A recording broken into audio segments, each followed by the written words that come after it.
abawuliriza ba Radio Ssaabasajja Kabaka omanyi amazaalibwa bwe gatuuka n'ebigambo bikola ki bibula kuba essanyu liba lingi.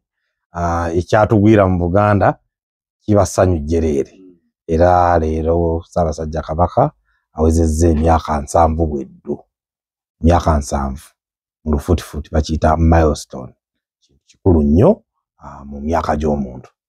Jjukira bwe bagamba nti yawezezze 18 egy'essalira kikulu, 25 kikulu, 3 kikulu, 4 kikulu, 5 kikulu, naye emyaka 7 kikulu nnyo mu bulamu bw'omuntu yenna atambula ku nsi kuno.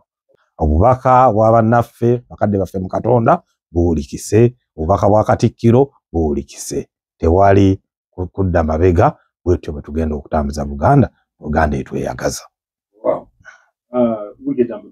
Wiiki ate ffe tubadde tukola buli kimu. Omanyi abantu baffe kasita wiiki y'amazaalibwa etandika kuva ku misinde, ffe bajja waffe ndowooza balowooza nti Omutanda tumulaba buli lunaku oba omulaba wali bajja waffe okuwuliza ebikola ki ebifa embuga, naye nga abantu abafuniddemu ebirungi naddala abalina zi birthday, balina amazaalibwa agakwatagana aga Ssaabasajja Kabaka, ate mwena mmwe mbakulisaako ensusso okugatuukako. Kuba waliwo omuntu nga Katonda yamuwa amazaalibwa ge gakwatagana aga Ssaabasajja Kabaka, abo nabo tubakulisa okuba nti bakoze eki, bafunyeemu ekirungi ekyo, okuba nti okuze ate n'okula ku lunaku Ssaabasajja Kabaka lwe yakola ki, lwe yazaalibwa. Olwekyo ekyo kikulu nnyo. Abantu baffe nsuubira tusaanye kwongera kunyweza kula lyaffe, tusaanye kwongera kunyweza Namulondo ya Buganda, Namulondo ya bajjajja ba Ssaabasajja Kabaka. Muganda wange nze okuva ku myaka 23 egy'obukulu Ssaabasajja Kabaka we yasiima ntandika omuweereza mu kitongole kye ky'ettaka. Tebereza ku myaka 23 kati nyina emyaka 39. Kitegeeza ndi mu ttaka ate ndibeeramu okuva ssaawa 11 ez'okumakya oluusi ne ndyebakamu. Kwaffe batukubira ne ku ssaawa 6 ogw'ekiro, owaayo kino kiri kitya, eyo n'owaayo obuwabuzi. N'olwekyo ekintu bw'okiddiŋŋana ate ng'okyagala, okwagala okwo kuva ku ki? Kuva ku buweereza eri Ssaabasajja Kabaka. Ng'okyagala toyinza kulemwa kiyiga, naye Katonda ate n'akukwatirako bw'omala okukiyiga n'okiyigiriza abalala, nga bwe tuli wano ku mpewo za Ssaabasajja Kabaka. Ekyo kikulu. Waliwo abayiga n'afuna ebintu bingi mu mutwe gwe, naye n'abyesigaliza, n'afa nabyo, obwongo ne buvunda n'information yaffe gye twandibadde tukozesa mu nsonga endala. Caveat emptor ate kyo kirala. Caveat emptor kitegeeza mu lufuutifuuti buyer be aware. Kyenkanankana n'obupande buno obutimbibwa ku ttaka nti n'ettaka teritundibwa. Kati caveat emptor kiwandiiko ekiteekebwa ku luleereetu. Oluleereetu ntegeeza lutya? Ntegeeza oluli electronic nga wano bwe tuli mu studio za Kyabassa. Nyinza okujja n'enteekayo ebirango ne mbagamba ettaka ly'Eruwunga. Eruwunga nno waliyo obuzibu, waliwo mu Mawokota, waliwo abayiribwa ne Nakibanga, waliyo abayiribya abantu ku ttaka n'ekitolo ne mu Nakagga. Naye nyinza okuteeka kujja ku luleereetu ne ŋŋamba ettaka lino terutundibwa era nempa ensonga lwaki terikola ki, teritundibwa. Naye nyinza n'ogenda mu lupapula lw'amawulire n'enkuba ndowooza gye wakiraba Mwami Nsubuga caveat emptor ne tunnyonnyola ne tugamba ettaka eriri ku buloko bwe riti tuwuliddeko nti waliwo abayagala oddigula, ettaka eryo terikola ki, teritundibwa, terigulwa, terigabanyizibwa, terigabwa. Eyo caveat ki emptor. Caveat emptor kuba kulabula okw'oluleereetu okutegeeza omuntu nti totawaana, teweetantala, tekakutanda n'ogula oba n'olowooza nti oguze oba n'ogabana ku ttaka eriwandiikiddwa mu ekyo ekiwandiiko. Eyo caveat emptor. Kyandibadde kisingako singa aba yagikoze. Waliwo abantu abakola ebiwandiiko ne babiteeka mu mawulire omwo ebyefaanaanyiriza caveat emptor. N'okisoma n'ogamba ono lwaki yayonoonye ssente ze okuteeka ekiwandiiko kino mu mawulire, kuba okuteeka ekiwandiiko mu mawulire sente teziba ntono. Okimanyi bulungi page enamba bayinza okugamba obukadde 8 oba 12, half page bagamba 4 oba 5. Simanyi ate ya kala ate ya black and white kuliko emiwende gikola ki egigenderako. Naye nga kyandibadde ekiwandiiko kikolebwa oba bwe kiba kikoleddwa mulala ne kyekebejjebwa mu nnamateeka ate kindagenda mu mawulire. Lwaki? Ensonga zizino. Abamu mu kiwandiiko ekyo musobya abalala nga tomanyi.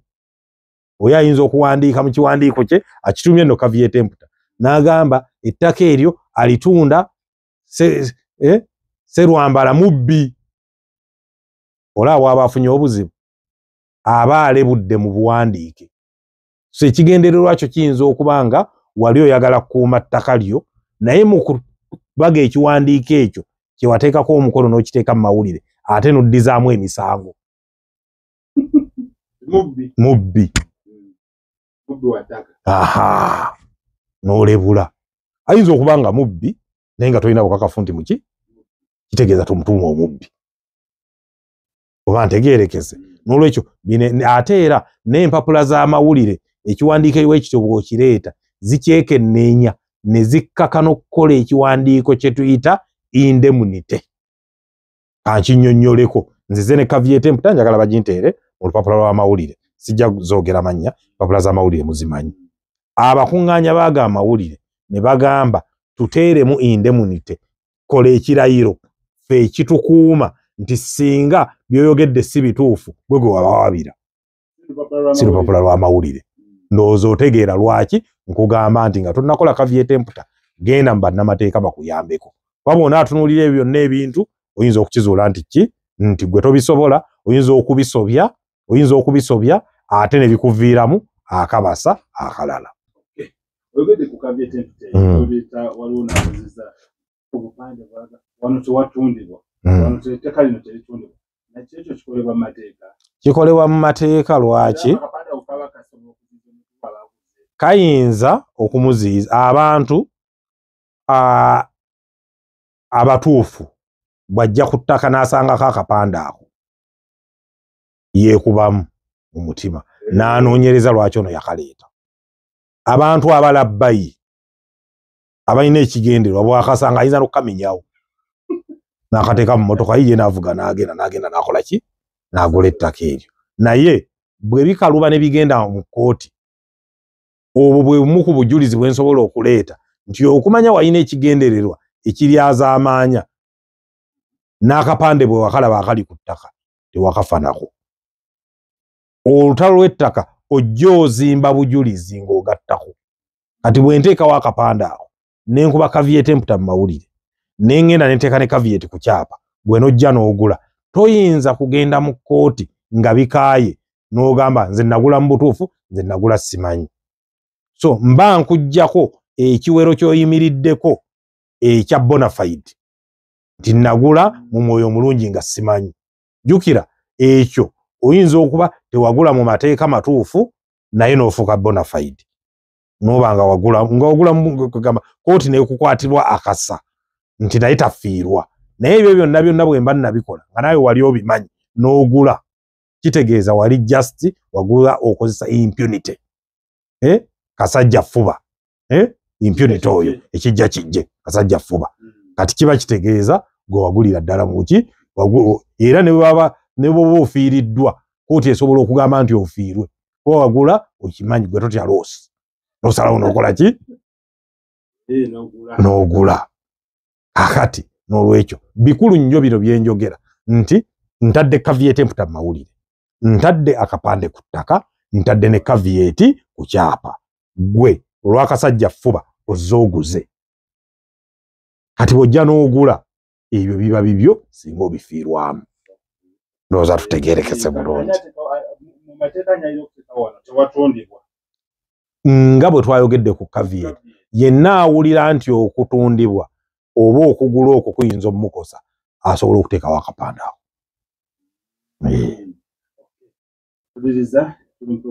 Ne Buganda Land Board ebuteekawo.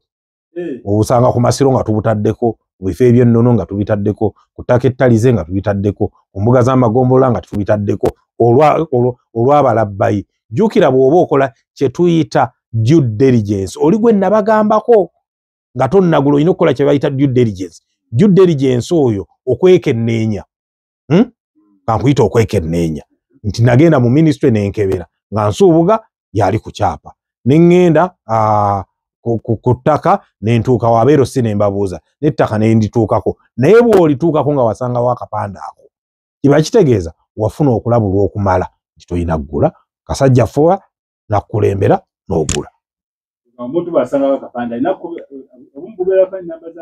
olumu bubeerako ennamba z'amasimu, ate n'ekirala mu lufuutifuuti kye tuyita red flag, oba ofunye ekintu kw'olina okulandukira okole okunoonyereza ate okw'omunda okusukkako kuno okw'okungulu ku ttaka eryo nga tonnasasula.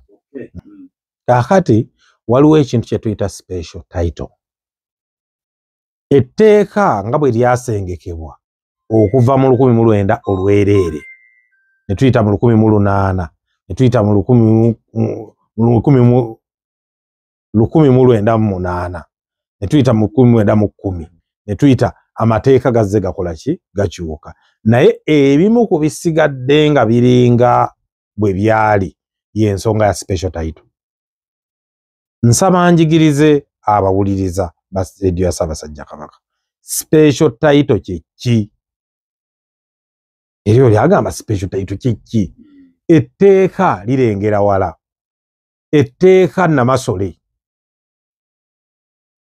Bedda baatugambanga nti Namasole alina obusobozi obumanya ebifa waki. Etteeka Ssekanyolya lirengerera wala. Lyakitegeera nti bino bisobola okuggwaawo. Nti ekisooka mu bantu ba Ssaabasajja mulimu abalagajja. Nayingira ekyapa mu takisi n'akyerabira mu takisi ekimula. So waliyo ababuza. Etteeka era ne likitegeera ne likirengera nti waliyo obubenje. Obubenje buba bugwa ku bantu busobola n'okugwa ku byapa. Omuliro gwokezza ennyumba, ebyapa bijjiiriddemu. Amataba gayingidde mu nnyumba ng'agabadde mu Kampala ennaku zino. Gatwaliddemu gwoza ebyapa by'abantu tebyagendeddemu ag'amaduuka. Nabasomesa abantu ba Ssaabasajja Kabaka entereka y'ebyapa, naye waliwo abakyabitereka mu maduuka agaabwe. Okitegeera. Waliwo abavubi ng'ekyapa ky'avuba nakyo mu lyato. Omukyala takibba owaayi kantambule nakyo ku mulimu, naye jjukira oli muvubi otambulira mu lyato. Embuyaga ejja ku nnyanja nekola ki? Nebasuulayo. Ntumiddeko muganda wange Kibinge ne Chairman Bosco beeyoggolo ensonga z'okuva bazikola ki? Bazimanyi bwe mba nzoogerako. Era bamanyi bulungi obuzibu obuli mu kuvuba obugenda mu maaso ku nnyanja. Esitanula ekitolo naawe nkutumidde ku nsonga eyo. Kuba nkonye ku bavubi. Abo beekuusa nnyo ku nnyanja kwe batera okubeera. Naye mbadde njogera nti etteeka lyakiraba nti waliwo abalagajjavu abasobola okubuza ebyapa. Waliwo obubenje obusobola okwonoona ebyapa. Etteeka ne likitegeera nti waliyo ababbi. Tutambula n'ababbi ababba ebintu bya bannaabwe. Omuntu n'ajja azze kubba ssente ate ensawo n'atwalayo abiwandiiko. Bw'atuuka eyo n'agiggula n'alaba biwandiiko n'abiyiwa mu lubigi. N'ebyapa byo ne bikola ki? Ne bigenderamu. Etteeka era lyakizuula nti waliwo okukaddiwa. Mwattu okaddiwa oba okimanyi? N'oyenjebuka eyali nga ne otunuulira nga gakuwedde. Ffenna awo tujja kutuukayo kuba Katonda bw'anaatuyamba inshallah ne tuwangaala tujja kaddiwa. So n'ekyapa kikola ki? Kikaddiwa. Ne kituuka nga n'ebikiriko tosobola bisoma buki? Bulungi. Okusinziira ku nkwata yaakyo. Akati etteeka bwe lyategeera nti ebyo biribaawo. Era ne liteekawo etteeka mw'osobola okuyitira okufuna okuzzibwawo kw'ekyapa. Ekyapa ekizze mu bigere byakiri ekyaliwo kye tuyita special title. Abadde ani atubuuzizza munnaffe oyo Mwami Musisi. special title ekolebwa ng'ekyapa kibuze, ekolebwa ng'ekyapa kikaddiye nnyo ebiriko tosobola bisoma, ekolebwa nga ekyapa kyonoonese.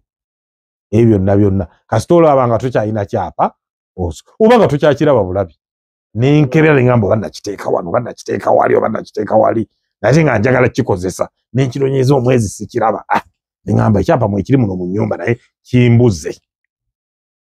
Okiraba oluvannyuma nga bakola special title kiba kyalina amakulu. Special title erina effect nti bwefuluma etta ekyapa ekyo ekiba tekyalina makulu.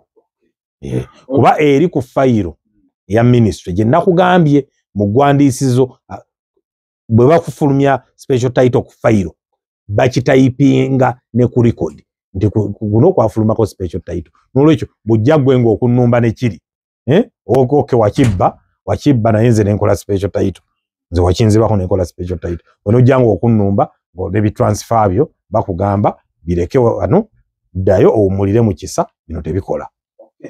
Ono ali Mende. Tukizeemu bulungi ekibuuzo kya mwami Musisi. Tunnyonnyodde special title kyeki naye tetumubuulidde agifuna atya. Oteekamu okusaba kwa special title ali ku kyapa gw'oteekamu naye kyandisinze singa looyawo yakikolera. Kuba ye aba amanyi mu mateeka okusaba kuno kubagibwa kutya. Naye era nakwo kuwerekerwa ekirayiro kiri kye nkugambye statutory declaration n'olayira circumstances embeera lwaki ekyapa ekyo tokyakirina n'obiteeka mu kirayiro n'ogamba nali mu lyato nga tuva eggolo nga tugenda ebunjakko ne tuyitirako ekatebo naye bwe twatuuka ekatebo eryato ne litutabukako. Bwe lyatutabukako ne bagamba buli alina omugugu gusuule mu nnyanja. Ebyapa byange byali mu mugugu ogwo omugugu ne ngusuula mu nnyanja. Ng'olayira otubuulira lwaki ekyapa tokyakirina. Ekyo ekirayiro kye kinnyonnyola. Naye ate era nsaba ne kino nkikooneko. Abantu abamu balayira ebitaliiyo. Balowooza nti bino bye bakola ne bagenda ne balayira mu kereziya mu nja kubeera naawe paka okufa lwe kutwawukana nyamala ne babimenya enkeera. Balowooza nti bajja bikolera ne mu kirayiro ekyo. Abantu mbakubiriza mukuume ebirayiro. Ebyekereziya mu bikuume, eby'omu mizikiti mu bikuume, n'ebirayiro by'ensi mu bikuume. Ekirayiro kirayiro, nsaba kano mwami Nsubuga nkayiseewo. Bw'ogenda n'olayira n'olimbira mu kirayiro ozza omusango gwe bayita pajare. Ekyo ng'ate ekyapa ekyo gwe wennyini gwe wakitwala ewa Manerenda. Kati olw'okuba wakitwala ewa Manerenda okubye ekirayiro bukyabulira ekatebo oba ejjalamba kulumbe awo oba okoze eki oyingidde akatego ka pajare. Okulayira mu kirayiro, okulimba mu kirayiro. Lying on oath. Yes. Ono ali Mende. N'olwekyo mbadde ekirayiro ekyo n'okusaba kuli bwe kugenda mu ministry era nako okusasula emisolo. Gavumenti teyina weeta kulobola ekkuba emagenda n'amadda. N'osasula omusolo ogwo bwe bakubalidde bw'omala ogusasula ne kigendayo bafulumya balaalika. Commission ba register alaalika. Alanga n'agamba bano ngenda bawa special. Yenna ayina ensonga egamba nti sibawa azireete. Eno objection. Bibeeramu mulwakwate mubisoma. Bibeeramu nno. Kati Nsubuga yanyumirwa byabufuzi Alex. Abikula eno wali byabufuzi. Mawulire bibeeramu ne mu National Gazette bibeeramu. So mbakubiriza mukyemanyiiza ogula gazeti eyo. Nga bw'ogula amawulire ne gazeti gikola ki? Gigule kuba bajja kuyita kulitalaba. Ono agambye katono nnyo ku nsonga eyo. Agambye balina jjajja waabwe ekyapa. Kitalimanya jjajja waabwe. Kitalimanya jjajja waabwe. Kyabulira. Nabo balina kukola batatu. Agambye omuntu awandika. Kakati ekibuuzo kiri nti bannaffe abo kyali manyaga jjajjaawo. Ekiri manyaga jjajjaawo si kikyo. Bino ebintu tulina okubyogera abantu babitegeere. Abantu bangi, abantu ba Ssaabasajja Kabaka bali eyo bakukulidde ebyapa ebuziizi. Kiri mu jjajjaawe waako n'emabega akyakikukulidde. Ettaka teriba lyabafu, ettaka liba lyabaki? Lyabalamu. Nkibakubiriza, temugamba nti njogedde bubi naye muyina okuzuukuka muve mu tulo.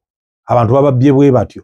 Otuuka ng'olina okulwanirira nga ettaka balibba naye nga toyina kapasite mw'olirwanirira. Si gwe oli ku kyapa, si gwe administrator. Toyinza kuteekayo mpapula mu kkooti. Lwaki? Ettaka terimanya ki? Manyago. Mbakubiriza mujje ku Buganda Land Board n'ebyapa ebyo ebya private mayiro, mujje wano, waliwo bannamateeka ababalindiridde okubayamba bidde mu mannya gammwe. Ate mu bwesimbu obw'ekitalo kuba buno Bwakabaka tewali kisobola kubulankanyizibwa wano, tewali kisobola kukola ki? Omwana ne bwakola ekyejo sisitimu eri emugolola omukono. Muleme kuteeka byapa buziizi ng'amayembe, muleme kuteeka byapa wansi wa piro biteeka mulooka nga tebiri mu mannya gammwe. Nsaba nnyanukula oyo nkyogedde n'enkangula ne ku ddoboozi kuba wano abantu ba Ssaabasajja we babbeddwa okusinga. Bamuteeka mujjiribwa, bagenda omuteeka mujjiribwa, addukidde wa kanso obugaya nnyamba, tetuyina locus. Locus kitegeeza obuyinza okulwanirira ekintu nga tobuyirina. N'olwekyo kiri mu jjajjaawo, funa letters of administration. Letters of administration ezo zikozese bakuyingize ku kyapa nga administrator. Bwe bakuyingiza ku kyapa nga administrator, olwo osobola okusaba special n'ebiddirira. Tojja kusaba special nga sigwani ali ku kyapa. Tojja. Sigwa administrator, sigwa oli ku kyapa, toyinza singa kiguli bwe gutyo, singa nsaba ne special ku kyapa kya Museveni ekisozi. Naye tosobola kikola ekyo. Omuntu alina kufala bbanga ebbanga okukyusa ekyapa ng'oguze ettaka lisalibwawo bino. Ekisooka ggwe wennyini aguze. Kati abantu abamu agula n'abanga oli gwe nkugambye n'atereka mu nkwawa. Bw'atuuka ng'afunye gwaguza n'azuukuka. N'agamba teeka emmannya gange nsobola okuguza gundi. So ebbanga ly'otwala ekisooka gwe wennyini nnyini aguze, obwangu bwo buli ki? Togula n'otereka. Ekirala ne bw'oba osazeewo okutambula ng'oguze, jjukira waliwo process valuation, giwa olunaku lulamba oba bbiri. Olina okuvaluinga bagambe bakugerekera omusolo. Assessment bamaze Chief Government Value amaze okubalira assessment. You are okufulumiza assessment. Ekyo kibalire essaawa 2. Okitegeera? Nga wiiki emu bw'oba kisobola okutwala ennaku 2 zokka. Bw'oba nga ggwe kiina kutandikira ku ggwe, obulumi buno bulina kuva mu ggwe, ekyapa kyange njagala kikyuka enkeera. Nze waliwo client gwe na handlingira transaction ye yagula ku olwo n'ekyapa ne kidda mu mannya ge ku olwo. Byonna bisoboka okusinziira gwe ku bwangu bw'okozesa n'okusinziira lawyer gw'okozesa. Naye waliwo factors ezibeerawo ne zirwisa. Esooka yeeno n'otubaligistwa bali mu conference, tebali ma office. Otuuseeyo bagenze mu conference, toyina kyakukola, olina okulindamu. Ekirala otuuseeyo tekuli masannyalaze. Anti obuyinza obusayininga ku byapa tebabujaajamya nti gundi bw'atabaawo gundi akinkwatiremu. Nedda, mujja kusangamu emivuyo egikola ki? Gye bayisaawo. Bw'aba taliiwo, aba taliiwo. Wayinza okubawo registra omulala n'akuyambako, naye asayininga ku kyapa alina okuba nga bakama be baamuwa kye tuyita rights okusayininga ku ki? Okusayininga ku kyapa. N'olwekyo waliwo factors endala eyinza okkireeta. Ogenze wa Chief Government Value, empapula ziruddeyo. Ate otuuse ku kyapa kuliko caveat. Ezo nazo zisobola okubaawo. Naye ekyapa bwe kiba nga tekiina nsonga yonna kyandikyuse wakati w'ennaku 2 n'ennaku 5. Bano bannaffe bali Mende. Waliwo omugagga yajja olusozi basindikiriza abagamba n'ekyapa naye takibalaga bamanya batya omubaka omutuufu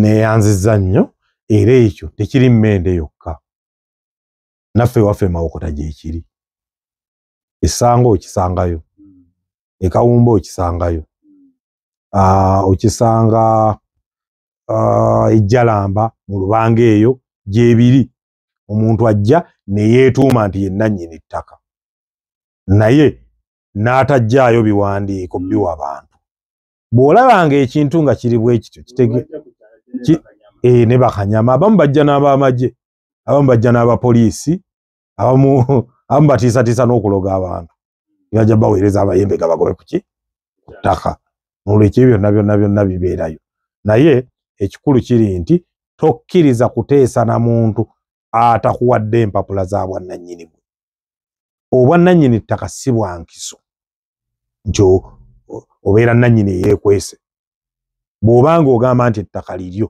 era kino nkiraalika eri bannannyini ttaka naddala abagenda mu byalo ojja kufunirayo obuzibu bw'otaaleeta empapula ziraga nti gwe nannyini ate osobola kuyambibwa ng'oleese empapula abantu bano bagambe nze nannyini jjayo ekyapa obawe ne wiiki 2 bagende ne mulandizi bakibiri wakifuna otya wakikyusa otya bwekyo bwe kirina okubeera naye toyinza kugamba nti nze nannyini ate bakusaba ebiwandiiko eby'obwannannyini ate tobibawa kitegeeza omuntu yenna asobola okwetuuma nannyini n'olwekyo mbakubiriza abantu abali ku lusozi olwo tebakkiriza kuyingira arrangement yonna na muntu oyo paka ng'abalaze obwannannyini ayinza n'okuba nga muganda wa nannyini ayinza n'okuba nga yakibba ku nannyini ebyo byonna bisoboka mu nsi gye tutambuliramu n'olwekyo okuggyako ng'abireese ate mujjukire kye nabagamba mu kuyigiriza kwange bwe babaleeteranga ezo empapula kakasa nti amannya agaliko ye muntu akuyimiridde mu maaso mu tteeka erifuga ebibira waliwo activities ezibeera regulated mu bibira ezikkirizibwa era ogwo nja kugabanga musomo mulamba yes naye ate n'ekirala waliwo n'enkola era nabyo mu musomo ogwo oza tunadda twogere ku ttaka ly'ebibira mu musomo mulamba naye ate era n'ekibadde ekibira mu mateeka gavumenti ng'eyita mu parliament eyina obuyinza obukidigazeetinga negamba okuva ku lunaku bwe ruti tekyali kibira era ekyo nayo gavumenti erina obuyinza naye ogenda kuba musomo mulamba tujja kusomesa abantu ba Ssaabasajja Kabaka naddala abaliraanye ebibira oba ababisengamu olina kwetereeza otya ekyo tujja kisomesa naye lumu National Forest Authority tujja bayitako wano nabo batwegatteko mu kusomesa ki kuba embooko bakubye nnyingi abantu baffe bakubye embooko bakuba n'embooko ku lubuto ekyo kikyamu okutulugunya abantu kikyamu nnyo ddala kaakati saabuliizi bwannannyini obusibuka mu liizi nabasomesa liizi kyeki ne bagitegeera naye kati bwemba nga afunye ono ayina mayiro oba freehold agabidde oli liizi oli naafuna ekyapa kya liizi n'afunye ekyapa ekya liizi ayina obuyinza obumwe bw'amateeka okugaba saabuliizi naawe omulala naye naafuna ekyapa ekya saabuliizi akajegere katambula katyo naye etteeka eriri mu ekyo tteeka lya buntu bulamu togaba kyotalina so bw'obanga wayina liizi ya myaka 49 aye tosobola kugaba 5 era naawe tosobola kugaba 49 tosobola kugaba 5 lwaki nti lw'ogifunye era 49 ogenda okufuluma minisitule nga tekyali 49 weba yeetoddeko essaawa kitegeeza toyinza kugaba 49 kati osobola okugaba 48 kati nyinza okuba nga nfunye liizi ya myaka 49 etakyakulabirako naye nempa ne bajja ba Starbucks abazizimba nga zimeruka ng'obutiko ndowooza obalaba ne bajja ne bagamba wano watunyumidde twetaaga wama okuteekawo amafuta naye mbagamba naye nze situunda ekyapa kyange sikitunda ne bagamba kale sigaza ekyapa kyo naye naawe tupangise mu ngeri ya saabuliizi so saabuliizi bwe bupangisa wa liizi omuntu nga wafuna ekyapa kya liizi ku ttaka lya Ssaabasajja Kabaka ng'oyagala okukyewolerako obwakabaka tebukugaana kuba liize eyo ekyapa ekyo kikyo naye oyina okukola bino oyina okuwandiikira Ssenkulu wa Buganda Land Board n'omutegeeza nti liizi gye nafuna nnaku z'omwezi bwezi kyoba mu mwaka bwe guti nafunye abasentinali baagala kumpaayo kasente neewole akasente ko ne bw'otakoogera nekisigala nga kyamakyo bw'omala okuwandiika ebbaluwa eyo n'ogireeta bw'ogireeta bye tukebera bye bino obadde osasula busuulu wa Kabaka okuva lwe wafuna liizi nga tukizuula bambi abagibwayo $10,000 nga tugiwandiika ng'osasula n'emitwalo 3 egya consent to mortgage so kitegeeza olina okusasula obusuulu wa kubanjibwa n'osasulayo n'emitwalo 3 ebyo bw'obikola nga n'ebbaluwa ogiwandiise ebbaluwa yo ekukkiriza okwewola ku kyapa ekyo ogifuna mu ssaawa 24 okuva ng'osasudde.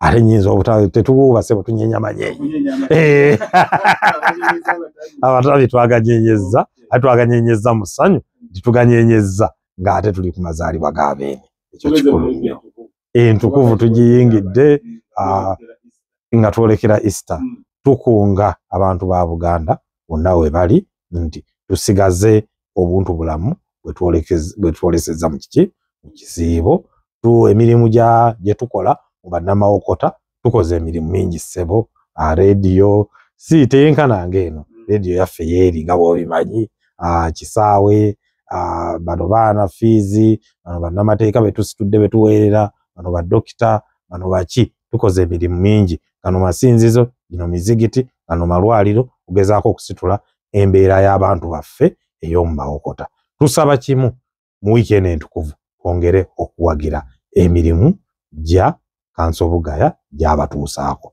tusaanye twongere ogiwagira ffenna ekiruubirirwa kyaffe kuba na Buganda yeyagaza kutuusa Buganda ku ntikko